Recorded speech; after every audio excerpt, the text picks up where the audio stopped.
The girl with matted blonde hair and torn calico dress lay curled beneath a sprawling cottonwood tree on the outskirts of Galesburg, Illinois, her chest rising and falling in shallow breaths that spoke of hunger and exhaustion. Xavier Dalton reined in his horse, squinting through the early morning light at what he'd first mistaken for a bundle of discarded rags. It was 1874, and he'd seen enough desperate souls on the frontier to recognize one when he found her. He dismounted slowly, boots hitting the dusty ground with a soft thud, and approached with the caution of a man who knew that cornered creatures often bit. "Miss." His voice was low, gentle. "You all right there?" The girl's eyes snapped open, blue as a summer sky but clouded with fear. She scrambled backward against the tree trunk, clutching a small bundle to her chest. Up close, Xavier could see she was young, maybe 19 or 20, with a face that would have been pretty if not for the bruise yellowing on her left cheek and the hollow look of someone who hadn't eaten properly in days. "Stay back," she warned, her voice cracking. "I've got nothing worth taking." Xavier held up both hands, showing her his palms. "I'm not here to take anything. Name's Xavier Dalton. I've got a ranch about 2 miles west of here. You look like you could use a hot meal and maybe a place to rest." "I don't need charity," she said, but her stomach betrayed her with a low growl that made her cheeks flush. "Didn't say it was charity. I could use some help around the place, actually. My housekeeper quit last month, and I've been living on burnt coffee and stale bread ever since." He smiled, the kind of smile that reached his eyes and made the corners crinkle. "You'd be doing me a favor." She studied him for a long moment, taking in his weathered face, the honest brown eyes, the way he kept his distance to give her space. He was maybe 25, with dark hair that needed cutting and the kind of strong hands that came from hard work. Everything about him spoke of steadiness, and she was so tired of being afraid. "Violet," she finally said. "Violet Preston." "Well, Miss Preston, what do you say? At least let me give you breakfast. If you don't like the look of the place, I'll bring you right back here. You have my word." Violet knew she should be more cautious. She'd learned that lesson the hard way when she'd trusted the wagon master who'd promised her safe passage west, only to abandon her when she'd refused his advances 3 days outside of town.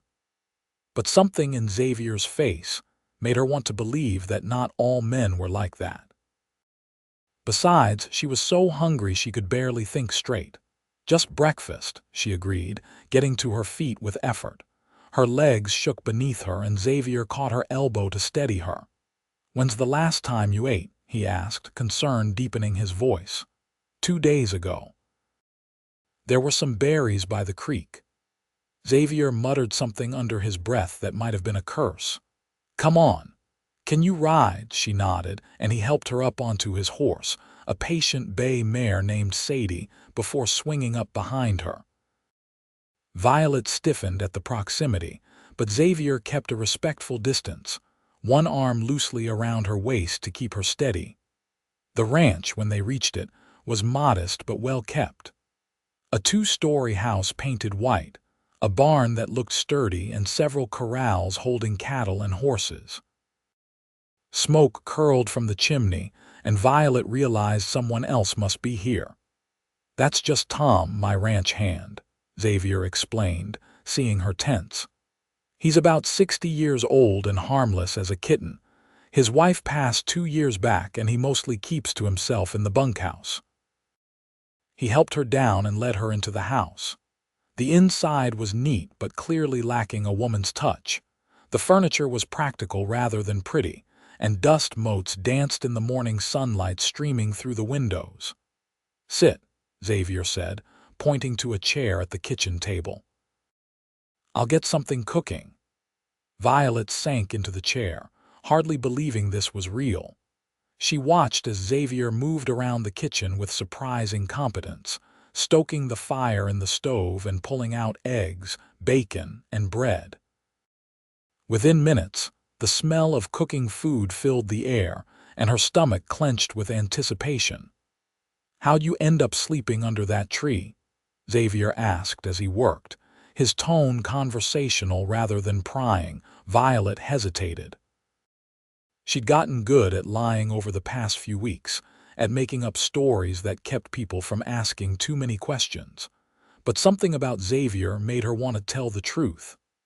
"I was trying to get to California," she said quietly. "My parents died last winter back in Ohio. Influenza took them both within a week of each other. I had an aunt in Sacramento who said I could come live with her, but I didn't have money for the train. I joined up with a wagon train, working as a cook in exchange for passage. What happened? The wagon master got ideas about what else I should be doing to earn my keep. When I said no, he left me behind." Her voice was flat, emotionless. She'd cried all her tears already. Xavier's jaw tightened, but he kept his voice calm. "That was 3 days outside of town. I walked back. It took me almost 2 weeks." She looked down at her hands, noting the blisters and calluses that hadn't been there before. "I've been trying to figure out what to do next. I thought maybe I could find work here, earn enough for a train ticket, but nobody wants to hire a girl with no references and no place to stay." Xavier slid a plate in front of her, piled high with eggs, bacon, and toasted bread slathered with butter. "Eat slowly. Your stomach's going to be sensitive after going without." Violet barely heard him. She grabbed the fork and started eating, forcing herself to take small bites even though she wanted to shovel it all in at once. The food was simple but perfectly cooked, and it was the best thing she'd tasted in months. Xavier poured her a glass of milk and sat down across from her with his own plate. He ate quietly, giving her space to fill her empty stomach without the pressure of conversation. When she finally pushed the plate away, half the food still remaining, Xavier nodded approvingly. "Good. You can finish the rest in an hour or so. Too much too fast and you'll just be sick." "Thank you," Violet said, and her eyes welled up. "I don't know how I'll ever repay you." "I meant what I said about needing help. The house is clean enough, but I could use someone who can actually cook. Tom tries, but his biscuits could be used as ammunition. And there's mending, washing, general household things. I can offer you room and board plus $15 a month. It's not much, but it would get you to California eventually." Violet stared at him. "You're serious? You'd hire me just like that?" "Just like that," Xavier confirmed. "Though I should warn you, it's not always exciting out here. We're 2 miles from town and the work can be hard. But you'd have your own room, 3 meals a day, and you'd be safe. I give you my word on that." "Why are you being so kind to me?" The question came out as barely a whisper. Xavier was quiet for a moment, his eyes distant. "My sister. She was about your age when she died. Childbirth complications. I wasn't there when she needed me, and I've regretted it every day since. I guess helping you feels like a way to make up for that, even if it doesn't change anything." Violet felt something crack open in her chest, some wall she'd built to keep herself safe. "I'll work hard. I promise." "You won't regret this." "I don't doubt it." Xavier stood and started clearing the plates. "Why don't I show you your room? You can rest today, get your strength back. We'll talk about work tomorrow."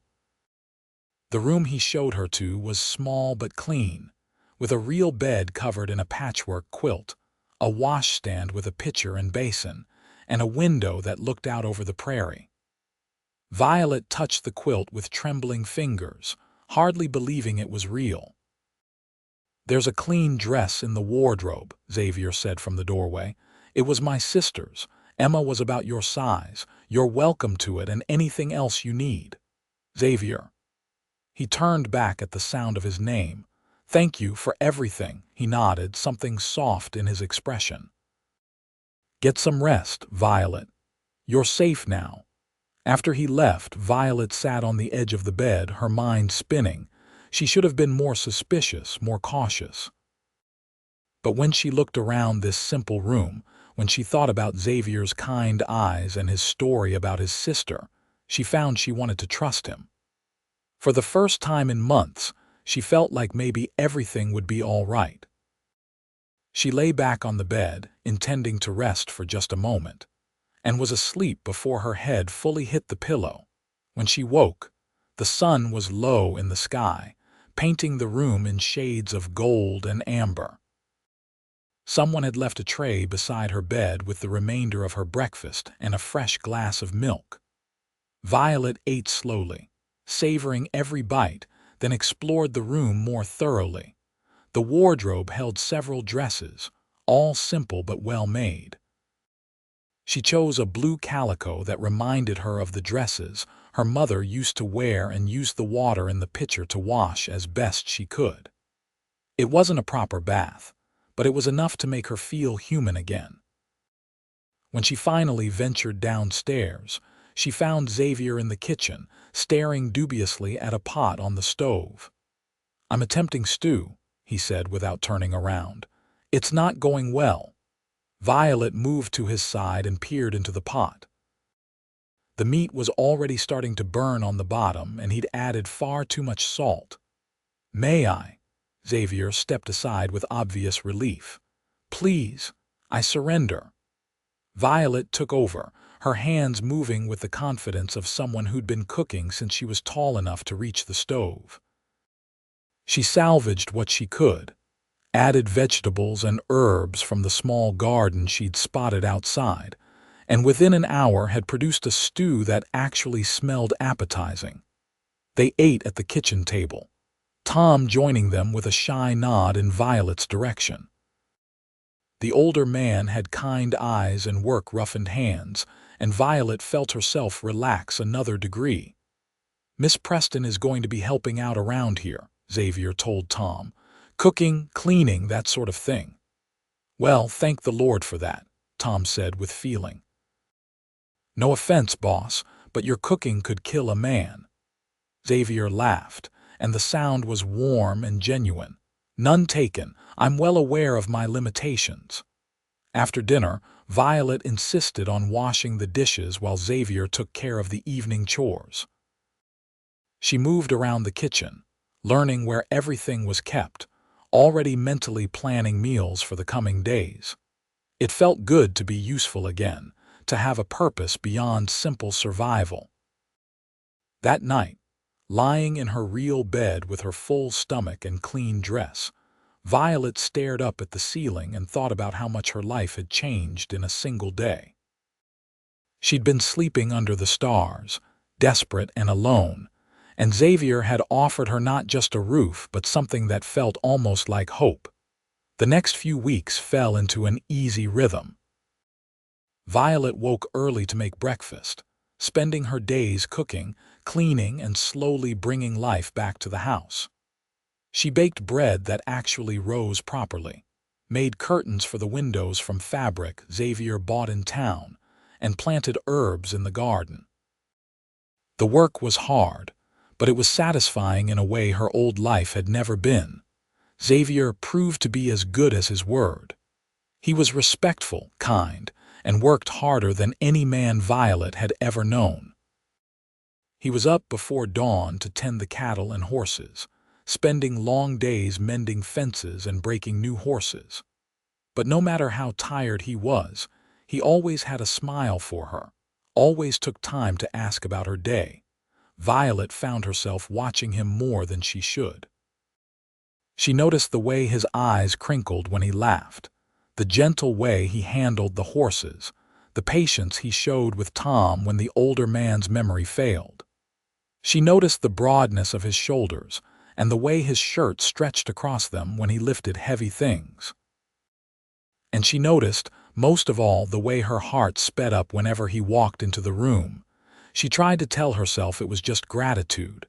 He'd saved her, given her a home when she had nothing. Of course she felt something for him. But as the days turned into weeks, she knew it was more than that. One evening, about a month after her arrival, Xavier came in from the barn with a baby bird cupped gently in his hands. Fell out of its nest, he explained, showing it to Violet. I'm going to try to feed it, see if I can keep it alive until it's strong enough to fly. Violet watched him fashion a small nest from a basket and cotton, his large hands surprisingly delicate. He mixed up a paste of insects and water, feeding the tiny creature with infinite patience. The bird survived the night and the next, and soon became a fixture in the kitchen, chirping demandingly whenever it was hungry. "You're a softy," Violet teased him one morning, watching him feed the bird before he'd even had his own breakfast. "Says the woman who cried when we had to butcher that chicken," Xavier shot back, but his eyes were warm. "That chicken had a name. You gave her a name. That was your first mistake." They laughed together, and Violet felt something warm unfurl in her chest. This was what a home felt like. This was what happiness felt like, but she was careful to keep her feelings hidden. Xavier had given her a job, nothing more.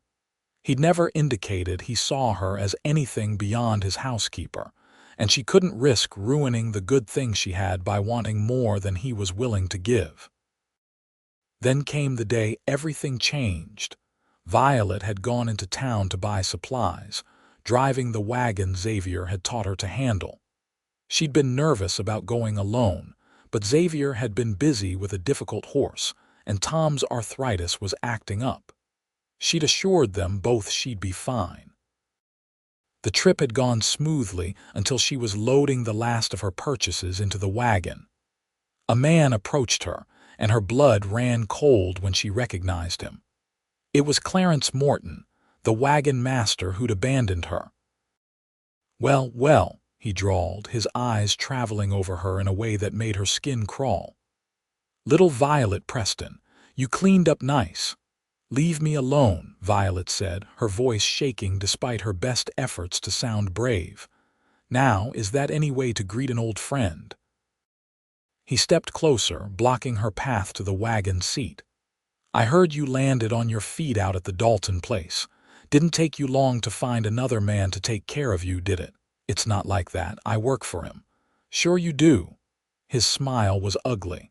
"I bet you work real hard for him too." "Maybe if you'd been that accommodating with me, things would have gone different. Get away from me." Violet tried to push past him, but he grabbed her wrist.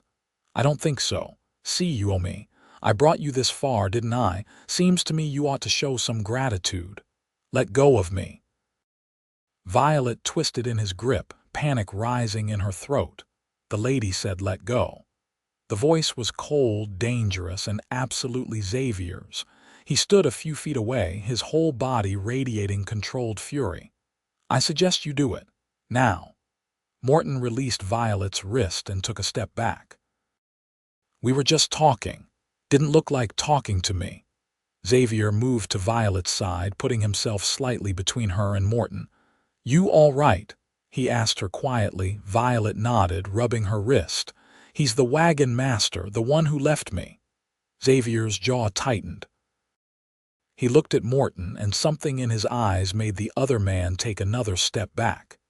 "You're going to leave, and if I ever see you near Miss Preston again, we're going to have a problem. Understood?" Morton tried to bluster. "I don't know who you think you are." "I'm the man telling you to leave. Last chance."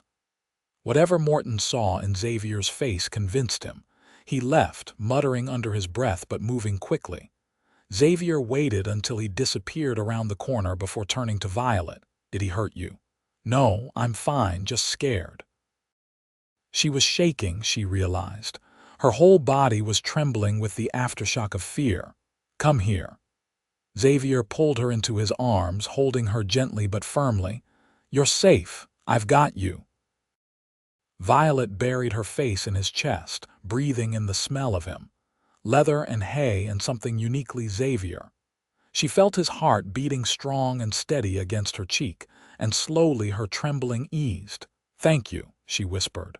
"Always." Xavier's voice was rough. "I'll always keep you safe, Violet. I promise you that." They stood like that for a long moment, wrapped in each other's arms in the middle of the dusty street, and Violet realized with crystal clarity that she didn't just care for Xavier. She loved him. Completely, utterly, hopelessly loved him. Xavier seemed to realize where they were at the same time. He pulled back reluctantly, his hands sliding to her shoulders. "We should get home." The ride back was quiet, but it was a different kind of quiet than before. Violet was hyper-aware of Xavier beside her, of the way his arm occasionally brushed hers as the wagon jostled over ruts in the road. She caught him looking at her several times, his expression unreadable. That night, after Tom had retired to the bunkhouse, Xavier found Violet in the kitchen. She was kneading bread dough with more force than strictly necessary, working out her residual fear and confusion. "You don't have to do that now," Xavier said quietly. "It's late. I couldn't sleep." Violet kept her eyes on the dough.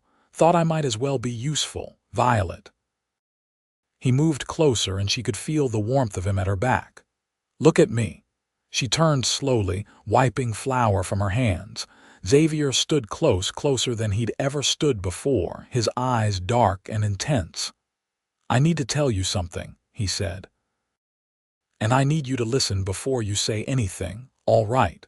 Violet nodded, her heart pounding. "When I found you under that tree, I told myself I was just helping someone in need, doing what any decent person would do, and maybe that was true at first. But somewhere along the way it became more than that. You became more than that." He took a breath. "I look forward to coming in from the fields because I know you'll be here. I find excuses to stay in the house longer just so I can talk to you. That bird. I should have left it in the barn, but I brought it inside because I knew it would make you smile. Xavier." Violet's voice was barely a whisper. "Let me finish." He reached out, gently touching her cheek. "When I saw that man grab you today, when I saw the fear in your eyes, something in me just snapped. I realized I didn't just care about you as an employee or even as a friend. I realized I'd fallen in love with you, Violet Preston, completely and utterly in love with you." Tears spilled down Violet's cheeks. "I love you too. I've been trying not to, trying to keep it professional, but I can't help it. You're the best man I've ever known, and I love you so much it scares me." Xavier cupped her face in both hands, his thumbs wiping away her tears. "Don't be scared. I've got you, remember? I'll always have you." Then he kissed her, and it was nothing like Violet had imagined.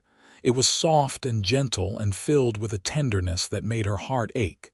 She kissed him back, her flour-covered hands coming up to grip his shirt, pulling him closer. When they finally pulled apart, both of them were breathing hard. Xavier rested his forehead against hers, his eyes closed. "Marry me," he said suddenly. "I know it's fast, and I know you might want to wait, but I don't want to. I want you to be my wife, not my housekeeper. I want to wake up next to you every morning and fall asleep beside you every night. I want to build a life with you, have children with you, grow old with you. Say yes, Violet. Please say yes." "Yes." The word came out as a sob and a laugh all at once. "Yes, of course, yes." Xavier kissed her again, deeper this time, and Violet felt like she was flying. She'd been sleeping under the stars, lost and alone, and Xavier had offered her a roof. But he'd become so much more than that. He'd become her home, her heart, her entire sky. They were married 3 weeks later in the small church in Galesburg, with Tom serving as witness and half the town in attendance. Word had gotten around about the cowboy and the girl he'd found under the cottonwood tree, and everyone wanted to see their happy ending. Violet wore a dress of soft cream silk that Xavier had insisted on buying, despite her protests about the cost. He'd also bought her a gold ring with a small diamond that caught the light when she moved her hand. "You deserve beautiful things," he'd said when she tried to argue. "Let me give them to you." Standing at the altar, looking into Xavier's eyes as they exchanged vows, Violet felt like her heart might burst from happiness. Just 2 months ago, she'd had nothing. Now she had everything. The first few months of marriage were an adjustment. Not a bad one, but an adjustment nonetheless. Violet had to get used to sharing a bed, to the intimacy of marriage, both physical and emotional. Xavier was patient and gentle, always making sure she was comfortable, always putting her needs first. They settled into new routines. Violet still cooked and kept house, but now Xavier helped her, the two of them working side by side in companionable silence. They talked for hours about everything and nothing, learning each other's histories, hopes, and dreams. Violet told him about her childhood in Ohio, about parents who'd loved her but struggled to make ends meet. She told him about the books she'd read, the places she'd dreamed of seeing, the life she'd imagined for herself. Xavier told her about growing up on a ranch in Missouri, about learning to ride before he could walk. He told her about his sister Emma, about how close they'd been and how much he missed her. He told her about coming to Illinois to start fresh after her death, about building his ranch from almost nothing. "I'm glad you came here," Violet said one night as they lay in bed, her head on his chest. "I'm glad you built your ranch here so that you could find me under that tree." "Me too," Xavier agreed, running his fingers through her hair. "Best thing I ever did finding you." Winter came, bringing snow that blanketed the prairie in white. Violet had worried they'd be isolated, cut off from town, but she found she didn't mind. Being snowed in with Xavier felt like a gift, a chance to exist in their own little world. They spent evenings by the fire, Xavier reading aloud while Violet sewed or knitted. They played cards and told stories and made love under heavy quilts while the wind howled outside. Violet had never been happier. Spring brought new life to the ranch. The cattle had calves, the horses had foals, and Violet discovered she was pregnant. She'd suspected for a few weeks, but hadn't been sure until she'd gone to see the doctor in town. Dr. Matthews had confirmed it with a smile, telling her she was about 3 months along and the baby should arrive in late summer. Violet was nervous about telling Xavier. They'd never really discussed children, and she wasn't sure how he'd react. But when she finally worked up the courage that evening, his reaction was everything she could have hoped for. A baby. His face lit up like the sun. "We're having a baby in August, Dr. Matthews thinks." Xavier whooped and picked her up, spinning her around before carefully setting her back down. Sorry, shouldn't do that. Are you feeling all right? Do you need to sit down? Should you be working so hard?" Violet laughed at his sudden concern. "I'm pregnant, not made of glass, doctor." Matthews said I can keep doing everything I normally do for now, still. Xavier placed his hand reverently on her still flat stomach. "There's a baby in there, our baby." "Our baby," Violet agreed, covering his hand with hers. Xavier became even more attentive as her pregnancy progressed. He insisted on taking over the heavier chores, despite her protests. He bought her books on motherhood and infant care.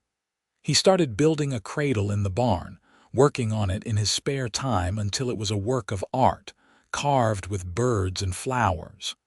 "You hope it's a boy or a girl?" Violet asked him one evening as she watched him sand the cradle smooth. "Healthy," Xavier said immediately.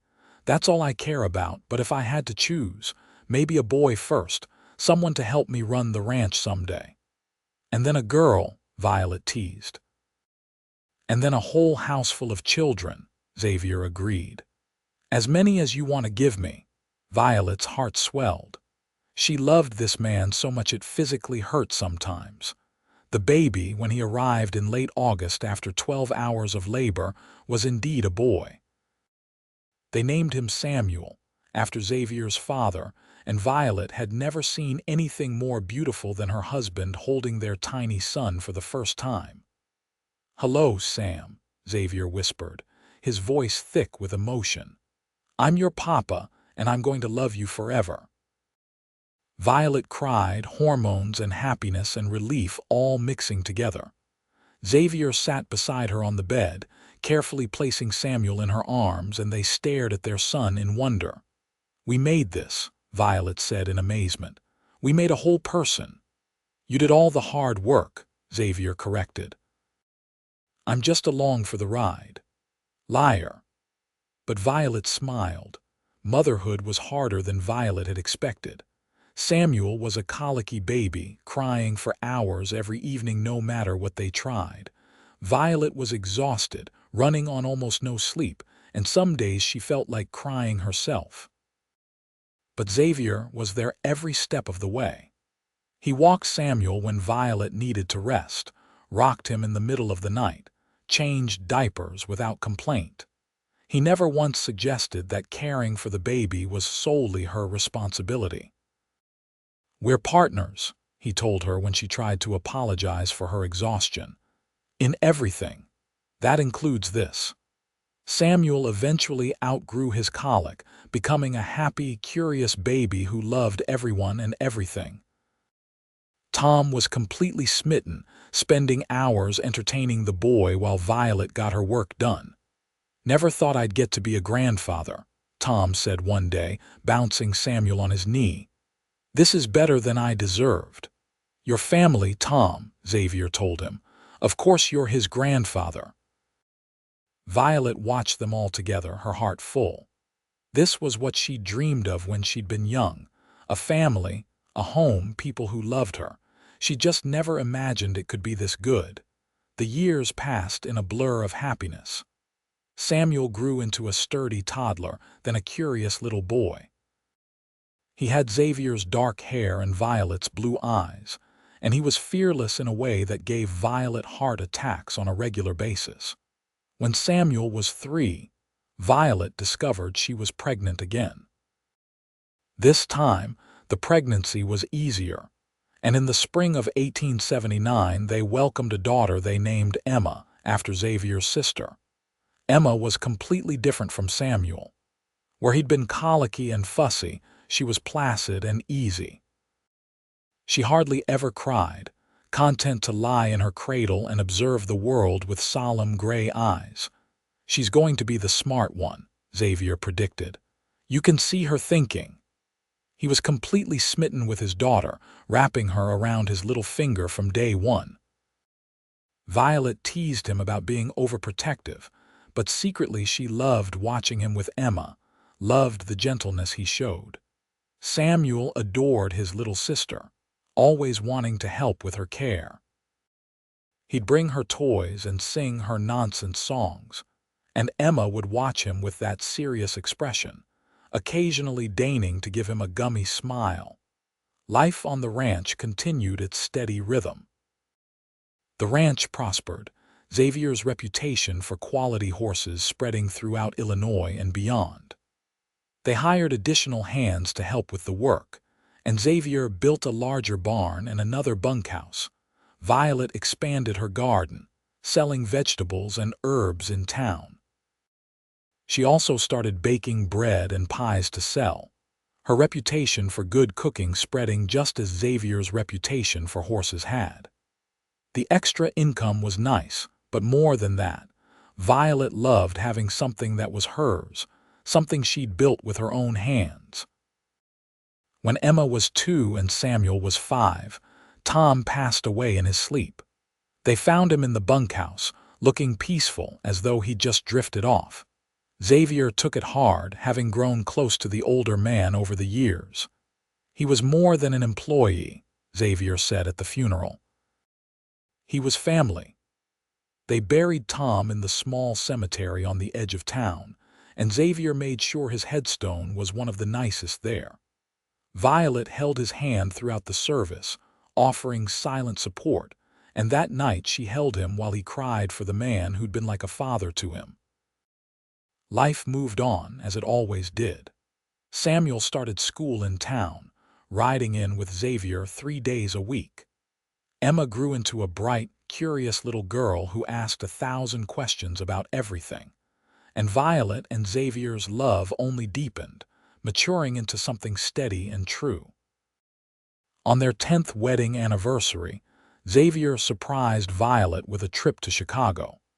They left the children with a neighbor and took the train to the city, spending 3 days seeing the sights and staying in a hotel that felt impossibly fancy.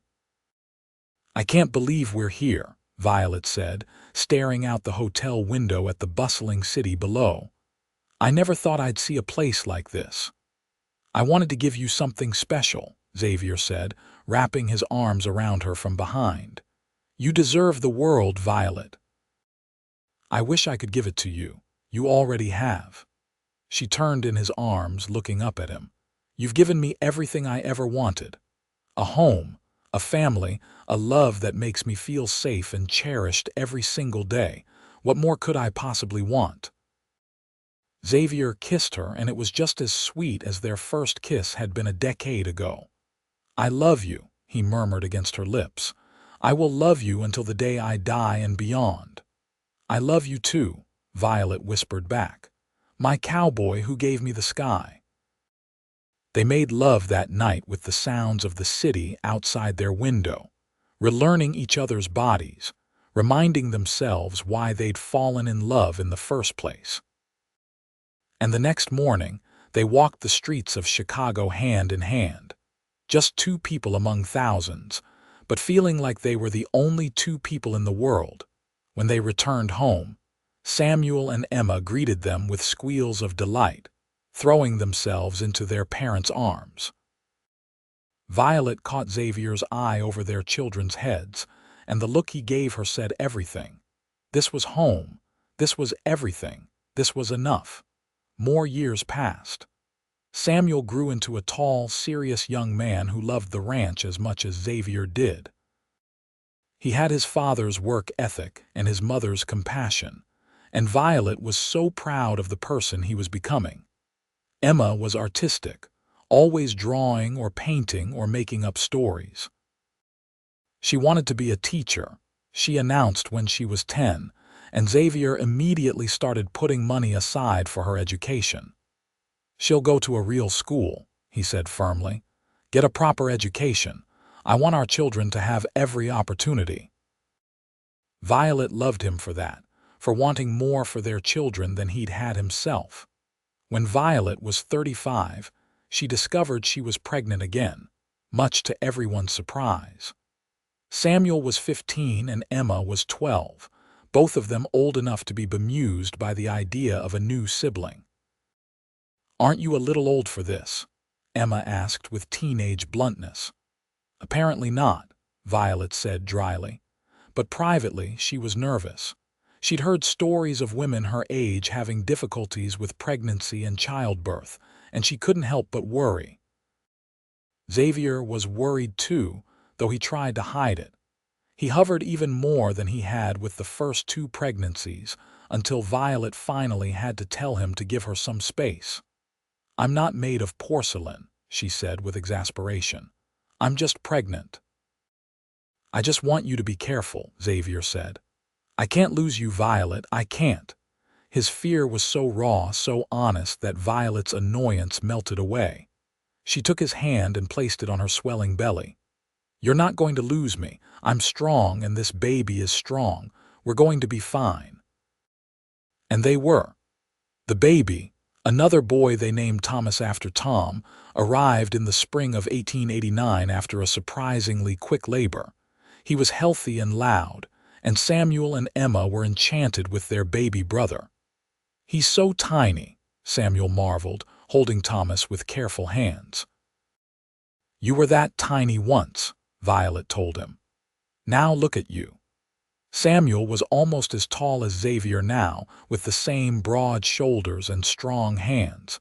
He'd be taking over more of the ranch work soon, Xavier had said, giving Xavier time to slow down a bit. But Xavier showed no signs of slowing down. He was 40 years old now, with some gray in his hair and lines around his eyes, but he was as strong and vital as ever. He still woke before dawn, still worked from sunup to sundown, still kissed Violet every morning like she was precious. "You're going to wear yourself out," Violet warned him. "Not possible," Xavier said. I've got too much to live for. Raising Thomas while also watching Samuel prepare to take over the ranch and Emma prepare to leave for school was chaotic but wonderful. The house was always full of noise and life, and Violet couldn't imagine it any other way. Samuel met a girl in town, Sarah Miller, the daughter of the general store owner. She was sweet and hardworking, and Violet liked her immediately. When Samuel announced at 18 that he wanted to marry her, Xavier clapped him on the back and welcomed Sarah into the family. They were married in the same church where Violet and Xavier had been married, and Violet cried through the entire ceremony. Her baby was all grown up. Samuel and Sarah built a small house on the ranch property, close enough to help with the work but far enough for privacy. And a year later, they made Violet and Xavier grandparents with the birth of a daughter they named Violet, after her grandmother. "I'm too young to be a grandmother," Violet protested, but she was secretly delighted. "You're 37, Xavier pointed out. "That's a perfectly reasonable age to be a grandmother." Violet stuck her tongue out at him and he laughed. Emma left for teacher's college when she was 18, tearfully hugging everyone goodbye. But she wrote faithfully every week, filling her letters with details about her classes and her new friends and all the things she was learning. "She's going to change the world," Xavier said proudly, reading one of her letters. "Our Emma." "She gets that from you," Violet said. "You're the one who always encouraged her to dream big. And she gets her intelligence from you," Xavier countered. "We make good children together, you and I." Thomas grew into a sweet, gentle boy who loved animals more than anything. He was forever bringing home injured creatures, nursing them back to health with patient care.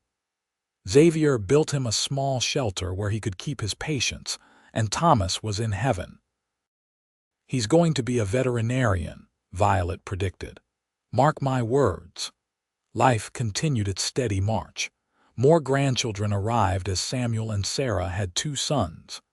Emma finished school and got a position teaching in a school in Springfield, though she came home for every holiday and summer break. Thomas, at 12, was already talking about studying animal medicine when he was old enough. Violet and Xavier's love remained the foundation of it all. They still talked for hours, still laughed together, still reached for each other in the night. They'd built a life together that was better than anything Violet could have imagined when she'd been sleeping under that cottonwood tree. "You ever think about that day?" Xavier asked her one evening. They were sitting on the porch, watching the sunset paint the sky in shades of pink and gold. "The day I found you, all the time," Violet admitted. "I think about how scared I was, how lost. And then you appeared like something out of a dream, offering me breakfast and a job and ultimately a whole life." "I knew," Xavier said softly. "The moment I saw you under that tree, something in me just knew.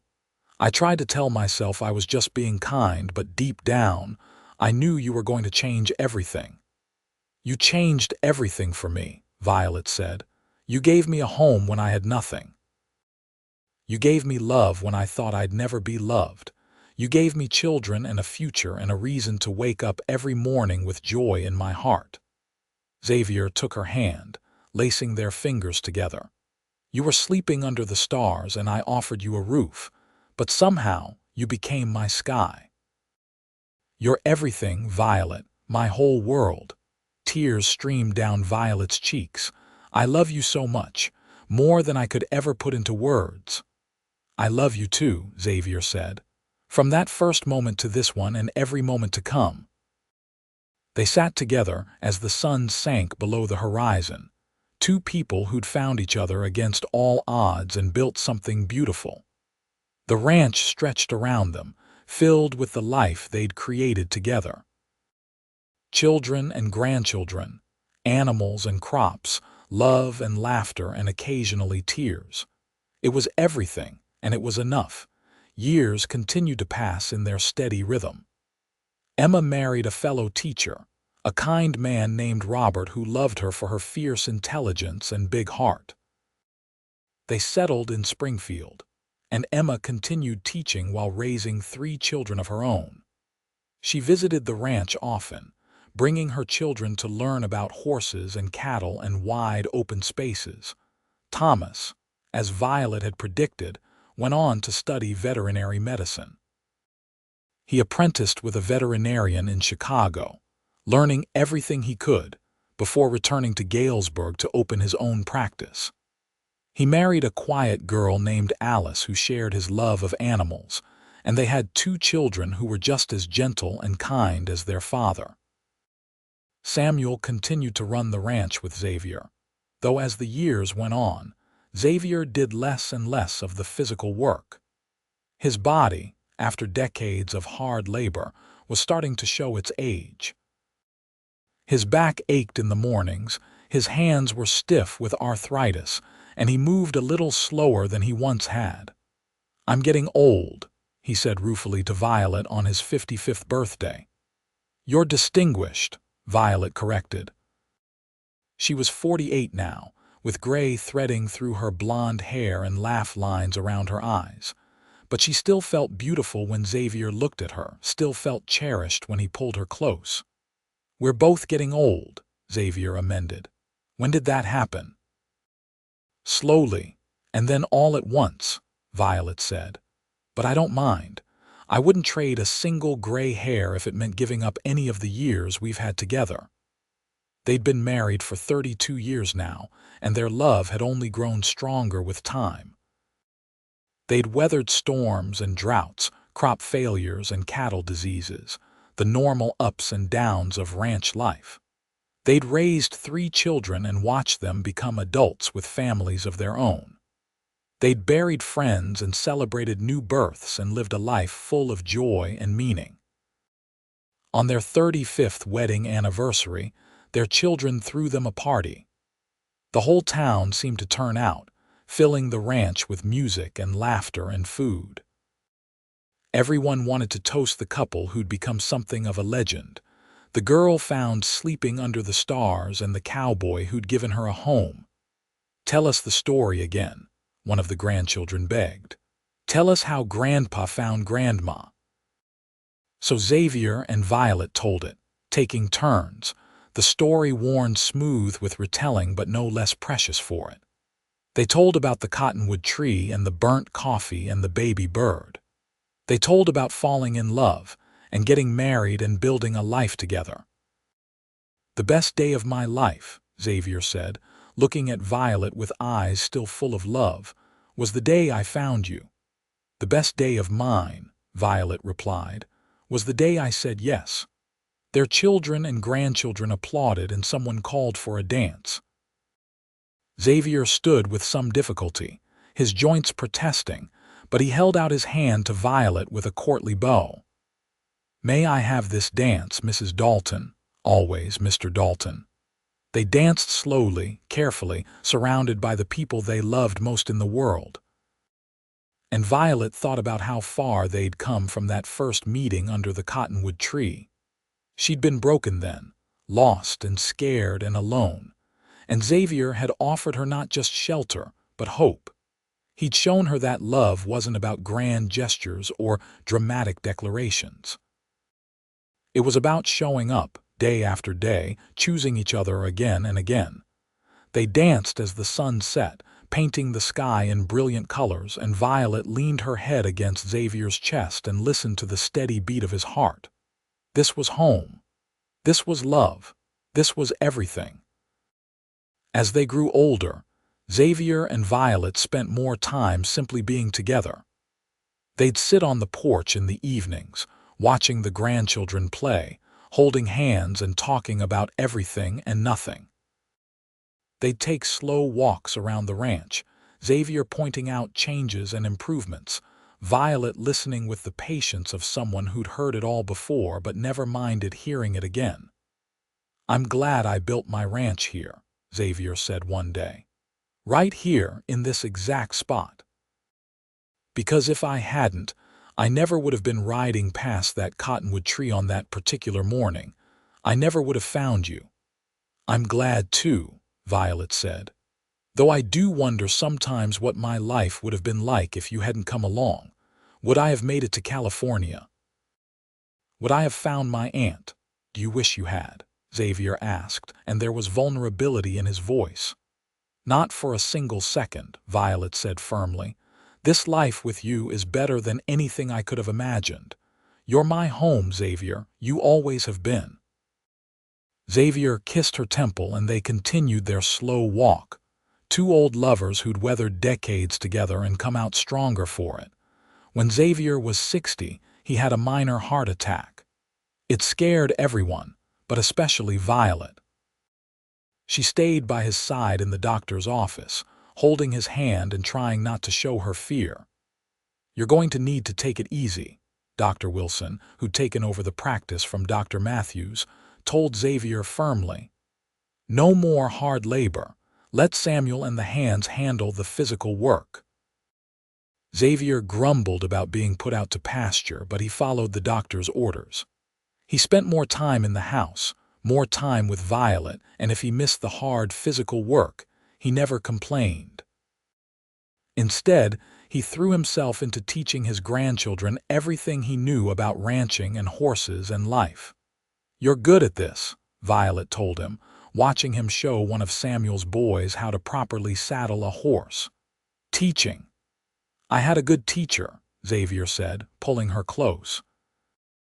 "You taught me how to be patient, how to see what people need, how to love without reservation." "I didn't teach you that," Violet protested. "You already knew." "Then you reminded me," Xavier said. "Either way, I'm grateful." More years passed and they grew old together gracefully.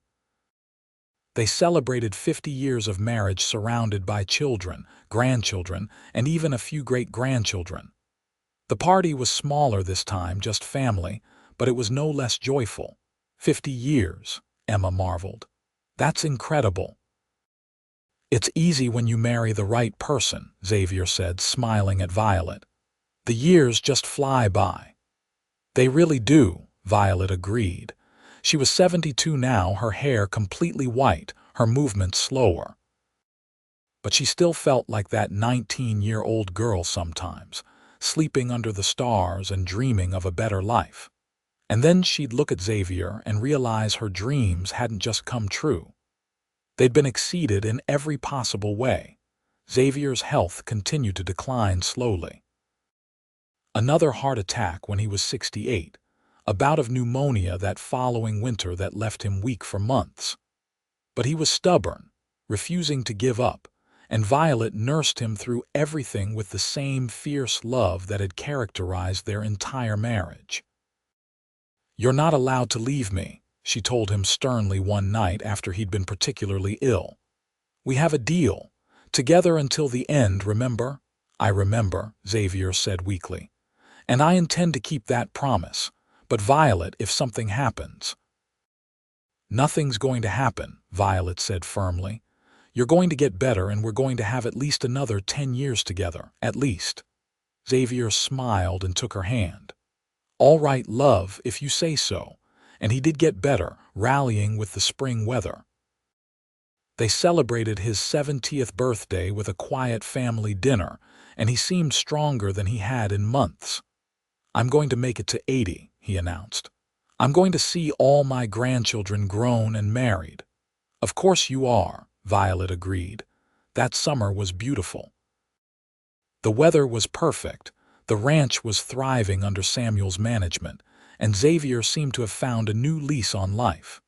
He and Violet spent hours on the porch, watching the world go by, holding hands and talking about all the years they'd shared.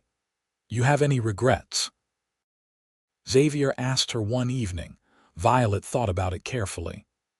"I regret that my parents died so young that they never got to meet you or know their grandchildren. I regret the weeks I spent scared and alone before you found me, but everything after that, not a single regret. You?" "Same," Xavier said. "I regret not being there when Emma died. I regret that Tom didn't live long enough to see all of this." He gestured at the ranch, at their life. but I don't regret a single moment with you. Every day with you has been a gift." That night, they went to bed as usual, wrapped in each other's arms. Violet woke just before dawn to find Xavier still sleeping peacefully beside her, his hand still holding hers. She watched him for a moment, love swelling in her chest, before carefully extracting herself to start breakfast. She was in the kitchen when Samuel came running in, his face white. "It's Dad," he said. "He won't wake up." Violet dropped the spoon she was holding and ran. Xavier was still in bed, still in the same position she'd left him in, but something was different. She knew immediately, even before she touched his cooling hand, even before she saw his peaceful expression. "No," she whispered. "No, Xavier, you promised. You promised me more time." But he was gone.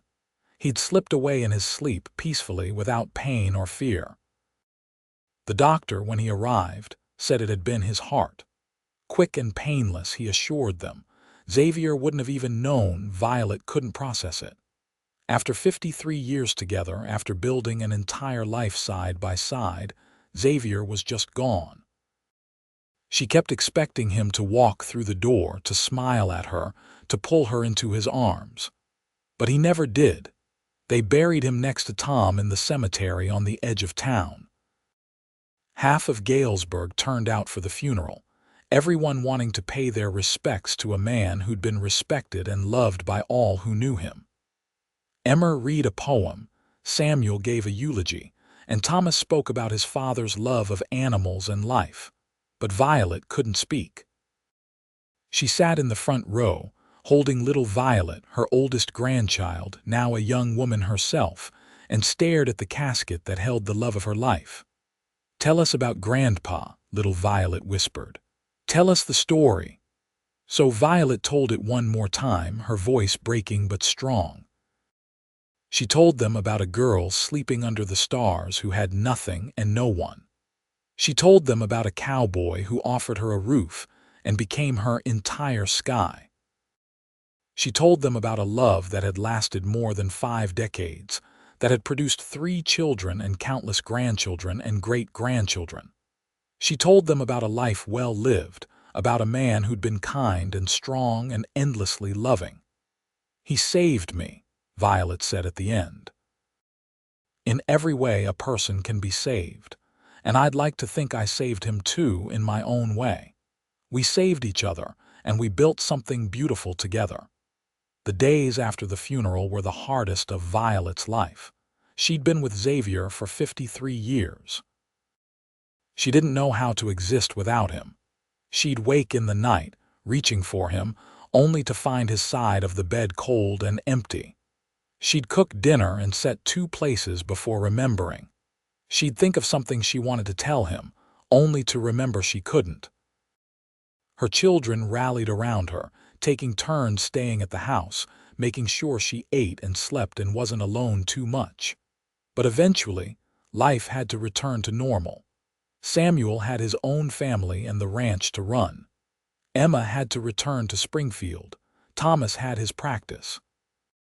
Violet found herself alone in the house for the first time in decades, and she realized something surprising. She was all right. She missed Xavier with an ache that never fully went away, but she was all right, because Xavier wasn't truly gone.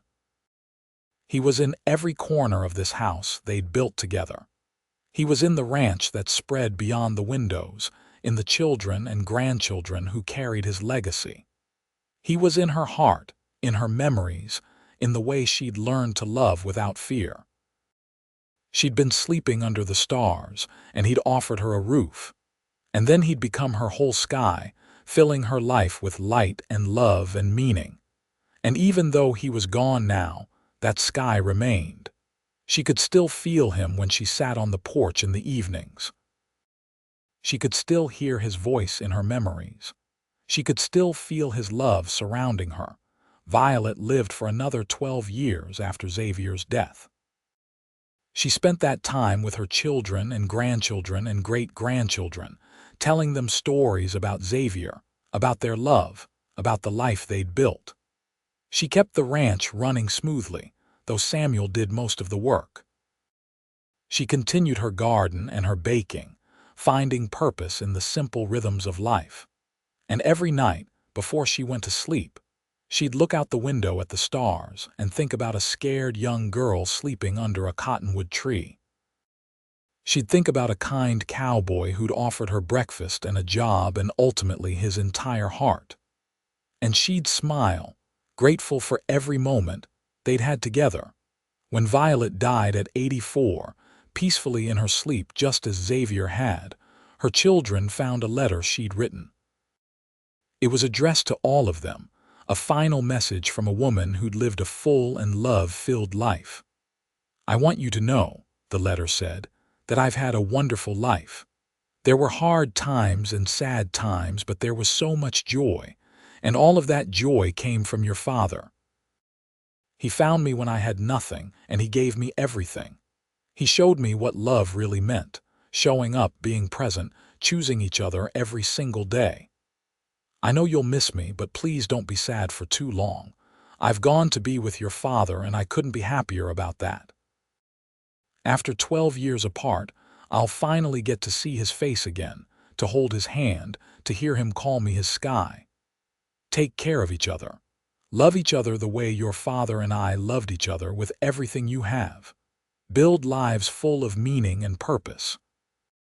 And remember that the greatest legacy anyone can leave is love. I love you all more than words can say. And I'll be watching over you together with your father for all the years to come." They buried Violet next to Xavier in the cemetery on the edge of town. And on her headstone, Samuel had them carve a simple epitaph. "She was sleeping under the stars. He offered her a roof and became her sky, together forever." The ranch continued, passed down through generations of Daltons.